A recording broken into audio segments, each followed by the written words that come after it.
Hey guys, it's Anthony Bandiero here with Blue to Gold Law Enforcement Training. This week I'm in Scotch Plains, New Jersey, teaching a great advanced search and seizure class. And so today's question is, what is the automobile exception? The automobile exception allows officers to search cars for evidence, contraband, fruits or instrumentalities of crimes without a search warrant. When you ask cops, hey, what does it take to search these cars? A lot of them will just say probable cause. Well, let's be technical since, we're doing a little roadside chat. Technically, legally, there are 4 factors.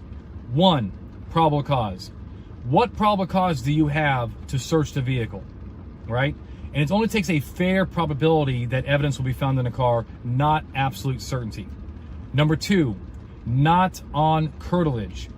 If the vehicle is on curtilage, you need something above and beyond the motor vehicle exception to search the car. So for example, if you have probable cause that a car in the backyard, right, it's parked in the backyard, has evidence inside of stolen property, for example, you cannot go into that backyard and search that car under the motor vehicle exception.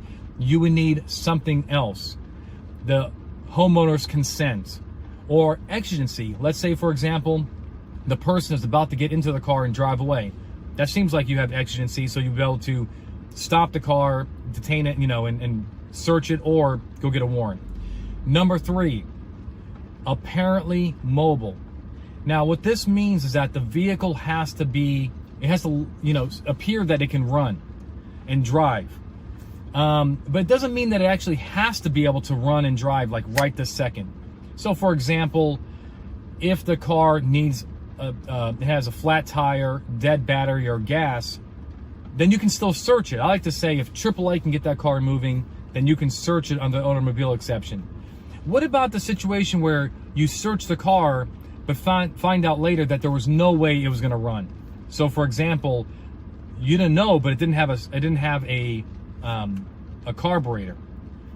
Well, that's not on you. You're not mechanics. You don't do an inspection of a car to see if it can run before you do the search. So as long as you reasonably believed that the car could run or could run with little to no repair, it's searchable in the motor vehicle exception.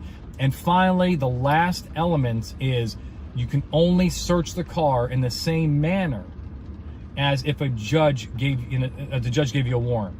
What this means is, if you instead of searching it without a warrant, you got a warrant, what would that search allow? Well, whatever that search would allow by the judge is the same search that you can do in the motor vehicle exception. So if you're looking for a stolen MacBook Pro in a car, where would you look?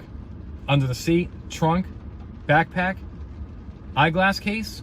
No. What about the engine compartment? Probably not, unless you have some other facts or circumstances they put it there. So that's what you would need in order to search it. So let's wrap up. 4 elements to a motor vehicle search. Probable cause. Not on curtilage. Apparently mobile with little to no repair. And finally, your search was conducted in the same manner as if you had a warrant. I hope this helps. Please hit the subscribe button and the like button. It actually lets me know that you're getting value out of these videos. Otherwise, I could be doing some other things. So I want to know that you're getting value out of it. And by subscribing and hitting the like button, that shares feedback for me to keep doing these. If you have any questions, let me know. And until next time, stay safe. When it comes to legal training, we're the gold standard. Visit bluetogold.com or call 888-579-7796 today to purchase the Search and Seizure Survival Guide, register for a class, or learn how to bring our search and seizure training to your agency.